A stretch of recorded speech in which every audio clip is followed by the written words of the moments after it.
Hello friends, how are you? Welcome in this channel. Students, आज आपण thermal properties of matter ह्या चॅप्टरचा second video बघणार आहोत. पाचव्या व्हिडिओमध्ये आपण काय काय बघितलेलं आहे ते एकदा रिवाइज करूयात. We have learned about the thermal expansion.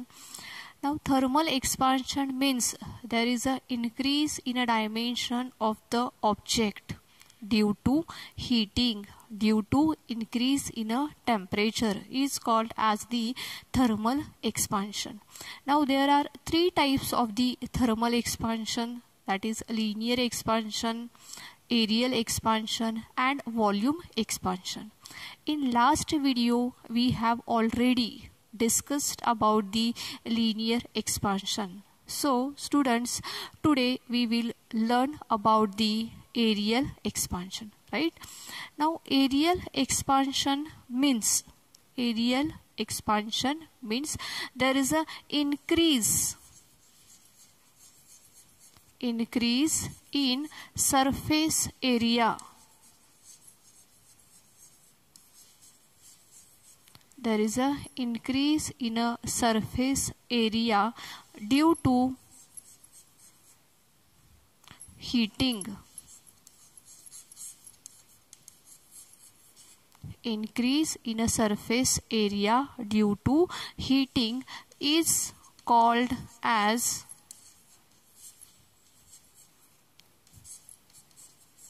areal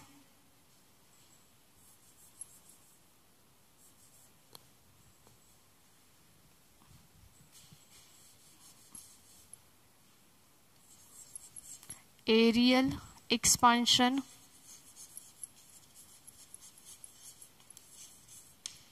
Okay, increase in a area due to heating is called as areal expansion, right? Now let us consider a object. एक body consider करूया. When we provide heat to this body, then its surface area gets increased. So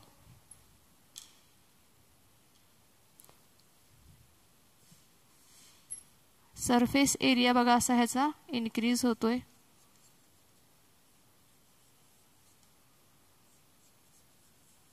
okay, surface area increase झालेला आहे. अगोदरचा area A आहे, नंतरचा area change झालेला आहे, तो वाढलेला आहे. ठीक आहे. जर का अगोदरचा एरिया A0 असेल तर नंतरचा एरिया हा 80 एवढा असेल. Also this expansion is known as superficial expansion.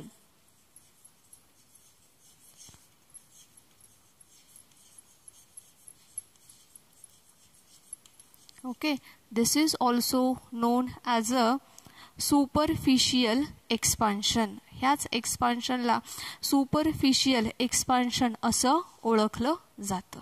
ठीक आहे. So let us proceed to find out the coefficient of areal expansion. Areal expansion चा coefficient find out करण्यासाठी जे एक्सप्रेशन आहे ते एक्सप्रेशन आता आपण बघूयात. इथं एरिया चेंज झालेला आहे. Okay, so change in a area that is delta A. Change in a area that is delta A upon original area that is A is directly proportional to the change in a temperature that is delta T. Yes, सर्वांच्या लक्षात येतंय. delta A means change in a area upon original area A is directly proportional to the change in a temperature that is delta T, right? मग ह्या step वरून आपल्याला काय लिहिता येईल खाली? So it implies that delta A upon A is equals to beta into delta T. लक्षात येते? Beta into delta T, where beta is the coefficient of aerial expansion. Beta म्हणजे काय आहे तर coefficient of aerial expansion आहे. So beta is equals to delta T, ही जी value आहे, ही जी टर्म आहे, ही काय होणार आहे इकडे खाली डिवाइड होणार आहे. So we can write beta is equals to काय लिहिता येईल आपल्याला delta A upon delta T into A. ठीक आहे, किंवा आपण काय लिहू शकतो ए इंटू डेल्टा टी असं लिहूया. A into delta T. ठीक आहे. So beta is equals to delta A upon A into delta T. Beta म्हणजे काय आहे, बीटा म्हणजे काय आहे तर it is coefficient of aerial expansion. Coefficient of aerial expansion.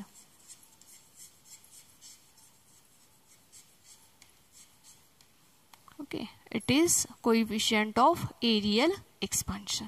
ठीक आहे. Now let us assume that initial temperature is 0 degree Celsius. ठीक आहे. Final temperature will be T, आणि फायनल टेम्परेचर किती आहे टी आहे असं आपण अज्यूम करूयात. Initial area at 0 degree Celsius काय असेल A0 असेल. Initial area, that means when the temperature is 0 degree Celsius, area किती असेल A0 असेल.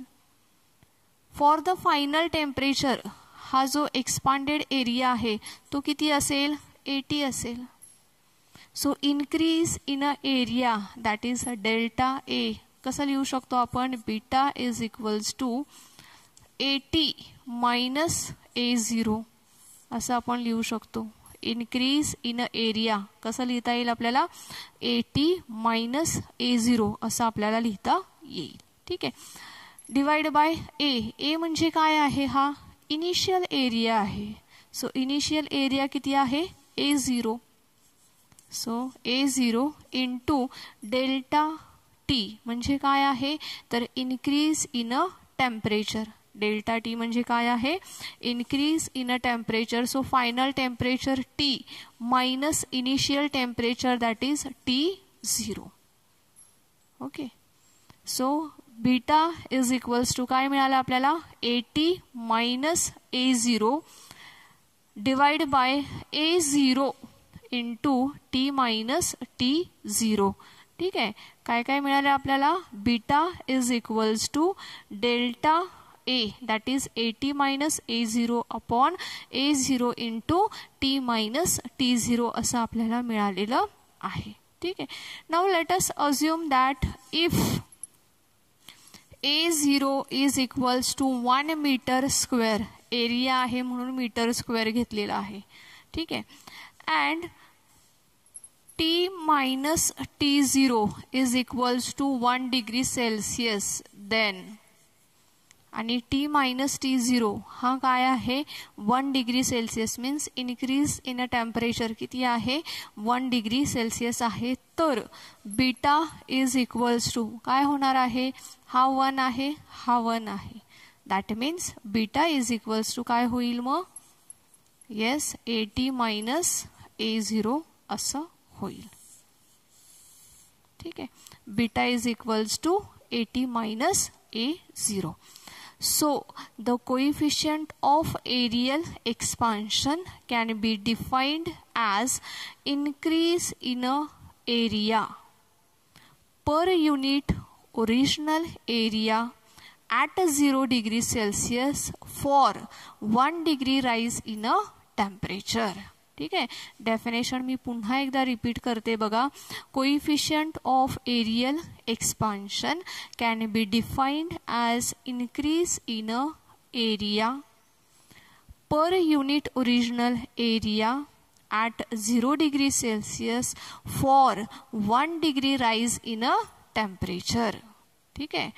So this is what is the coefficient of aerial expansion. ठीक आहे. ह्याच्यानंतर आपल्याला व्हॉल्यूम एक्सपान्शन बघायचं आहे. But before that let us revise what we have learn. काय काय आपण बघितलेलं आहे. Aerial expansion. What is mean by aerial expansion. There is a increase in a surface area due to changing due to increase in a temperature किंवा due to heating असं म्हणा किंवा due to thermal energy. काय होत आहे. Area gets increase, so that is called as the aerial expansion. Now the aerial expansion is also known as the superficial expansion. Diagram आपण consider केलेला आहे बघा. इनिशियल सरफेस एरिया A0 आहे.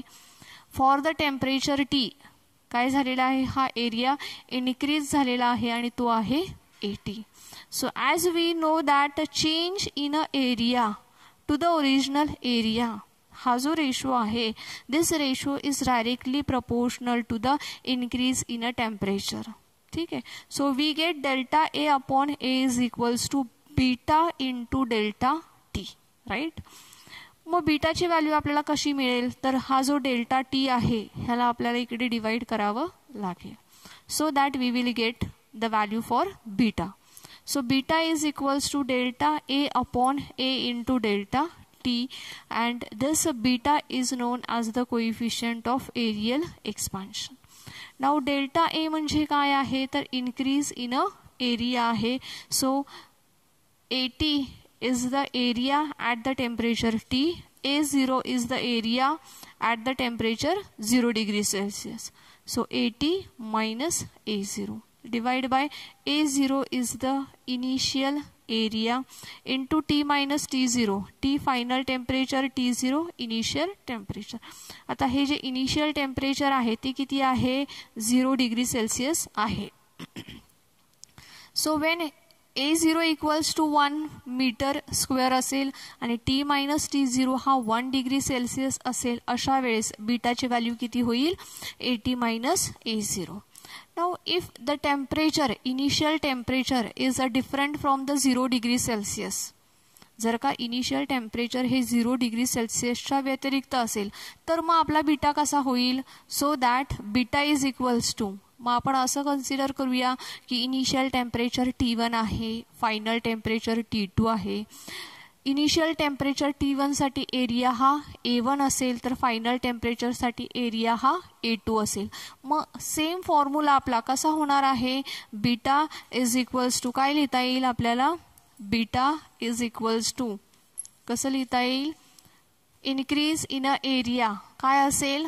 A2 minus A1 असेल divide by initial area that is A1 increase in a temperature that will be T2 minus T1. So this is the beta. Okay. तर अशा पद्धतीने 0 degree सेल्सिअसच्या व्यतिरिक्त जर का दुसरा temperature असेल तर आपण अशा पद्धतीने बीटाची व्हॅल्यू फाइंड आउट करू शकतो. ठीक आहे. So this is about the aerial expansion. अशाच पद्धतीने ह्याच्या पुढचा जो भाग आहे व्हॉल्यूम एक्सपान्शन तो आपल्याला बघायचा आहे. तर बघूयात आपण व्हॉल्यूम एक्सपान्शन.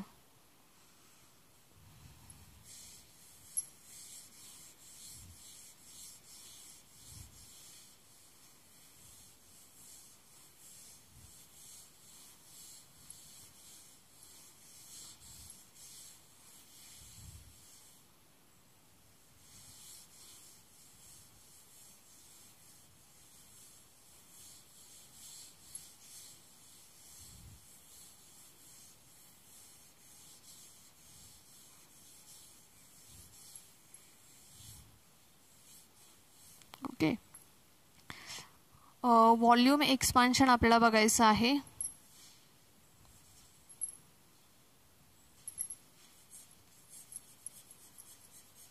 व्हॉल्यूम एक्सपान्शन काय सांगता येईल. व्हॉल्यूम एक्सपान्शनचं increase in a volume due to heating. Yes. Increase in a volume, increase in volume due to heating. increase in a volume due to heating is called as volume expansion. त्यालाच आपण काय म्हणत आहोत, volume expansion असं म्हणत आहोत. ठीक आहे. Now this volume expansion is also known as a cubical expansion.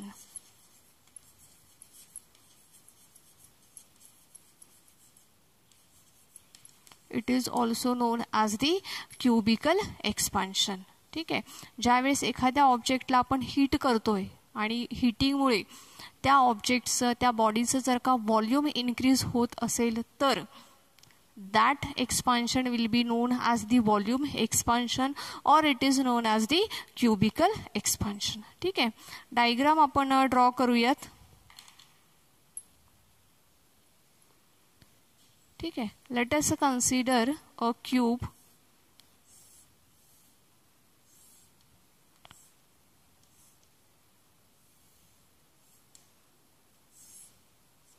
ठीक आहे.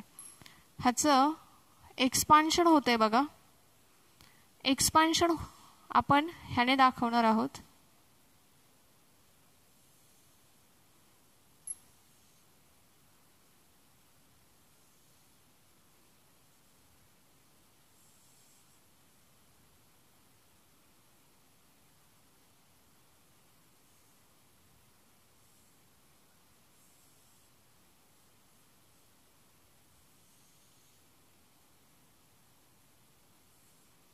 ठीक आहे. So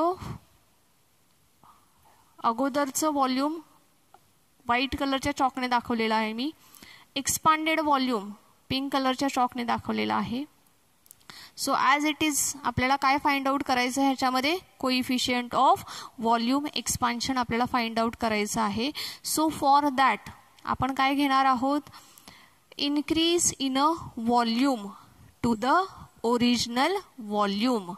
Increase in a volume to the original volume. Increase in a volume किती आहे सांगा बघू, delta V upon original volume किती आहे, V. Now this is directly proportional to the increase in a temperature, that is a delta T. Right? So delta V upon V is equals to काय होईल, gamma into delta T. Now this gamma is the coefficient of volume expansion. Right? Gamma is the coefficient of volume expansion.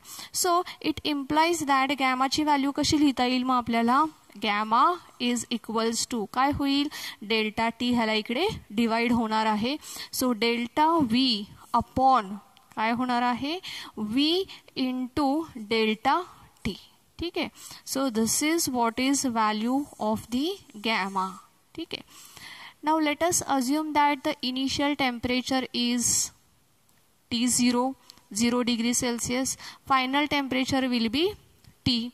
So आपल्याला कसं लिहिता येईल मग हा, gamma is equals to change in a volume म्हणजे काय असणार आहे, final volume minus initial volume. Final volume काय असेल, VT. इनिशियल व्हॉल्यूम काय असेल, V0 upon V that is initial volume. So it will be V0 into delta T, that is increase in a temperature, that means final temperature minus initial temperature, that is T0. ठीक है. So VT minus V0 upon V0 into T minus T0. VT means volume at the temperature T, V0 volume at the 0 degree Celsius. T is the final temperature, T0 is the initial temperature which is 0 degree Celsius. Right?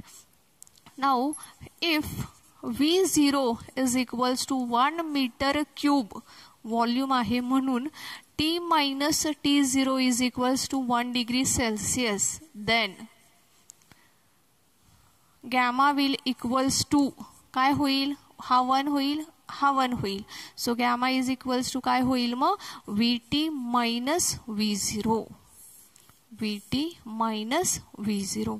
So gamma म्हणजे काय आहे तर coefficient of volume expansion. Coefficient of volume expansion. इथं लिहिते मी. It is coefficient of volume expansion. Okay, so the coefficient of volume expansion can be defined as a increase in a volume per unit original volume at 0 degree Celsius for 1 degree Celsius rise in a temperature. ठीक आहे. पुन्हा एकदा definition repeat करते, लक्ष देऊन ऐका. The coefficient of volume expansion can be defined as a increase in a volume per unit original volume at 0 degree Celsius for rise 1 degree Celsius rise in a temperature. ठीक आहे.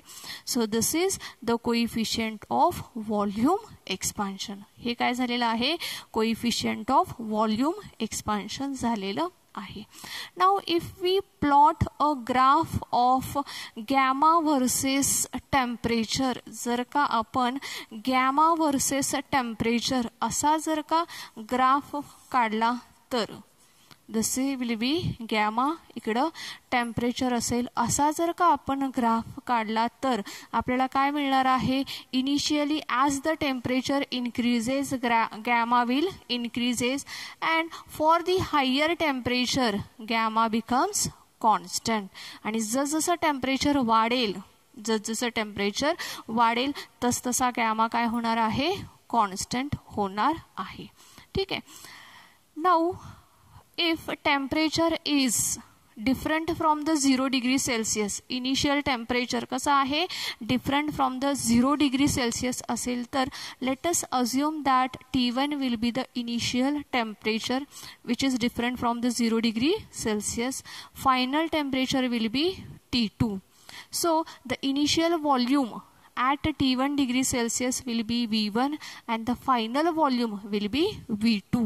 So same formula for the gamma कसं लिहू शकतो आपण, gamma is equals to काय लिहिता येईल आपल्याला, final volume V2 minus V1 upon initial volume किती आहे V1 into increase in a temperature that is T2 minus T1. ठीक आहे. सो अशा पद्धतीने आपल्याला ज्यावेळेस टेम्परेचर हे इनिशियल टेम्परेचर हे 0 डिग्री सेल्सिअस नसतं त्यावेळेस आपण अशा पद्धतीने हा फॉर्म्युला लिहू शकतो. ठीक आहे. Now there is a relation between alpha beta and gamma. Alpha beta आणि गॅमा ह्यांच्यामधलं रिलेशन आपल्याला बघायचं आहे. सो अल्फा बीटा आणि गॅमाचं रिलेशन आहे, alpha is equals to beta by 2 which is equals to gamma by 3. So this is the relation between alpha beta and gamma. Alpha beta आणि गॅमाचं हे काय आहे, रिलेशन आहे. Alpha is equals to beta upon 2 equals to gamma upon 3. ठीक आहे. So students let us revise this volume expansion. काय बघितलंय आपण, वॉल्यूम एक्सपान्शन म्हणजे increase in a volume due to heating is called as the volume expansion which is also known as the cubical expansion. So delta V upon V is directly proportional to the delta T. ठीक आहे. So delta V upon V is equals to काय मिळणार आहे आपल्याला, gamma into delta T. So gamma is equals to काय मिळालेला आहे मग आपल्याला, delta V upon V into delta T. ठीक आहे. Now at the temperature 0 degree celsius असेल त्यावेळेस व्हॉल्यूम असेल V0. For the temperature T volume असेल VT. मग हा फॉर्म्युला आपण कसा लिहिलेला आहे, gamma is equals to VT minus V0 upon V0 into T minus T0. Now if initial volume is equals to काय असेल 1 मीटर क्यूब असेल आणि इनक्रीज इन अ टेम्परेचर हा 1 डिग्री सेल्सिअस असेल त्यावेळेस गॅमा इज इक्वल्स टू काय मिळणार आहे आपल्याला VT मायनस V0 असा मिळणार आहे. Now gamma is known as the coefficient of volume expansion. Right, आपल्याला डेफिनेशन कशी बघितलेली आहे त्याची, coefficient of volume expansion can be defined as a increase in a volume per unit original volume at 0 degree Celsius for rise in a temperature 1 degree celsius. ठीक आहे, जर का graph काढला तर ग्राफ आपल्याला असा मिळतो आहे, टेम्परेचर जसजसं इनक्रीज होईल तसतसा गॅमा increase हो जातोय. For the higher temperature gamma becomes constant. Now this is the relation between alpha, beta, gamma. Alpha म्हणजे काय आहे? Yes, coefficient of linear expansion, coefficient of areal expansion. This is the coefficient of volume expansion. So alpha is equals to beta upon 2 which is equals to gamma upon 3. ठीक आहे. So students, आपण आजच्या व्हिडिओमध्ये इथंच थांबणार आहोत. ह्याच्या पुढचा जो भाग आहे तो आपण आपल्या पुढच्या व्हिडिओमध्ये बघूयात. Thank you students, have a nice day.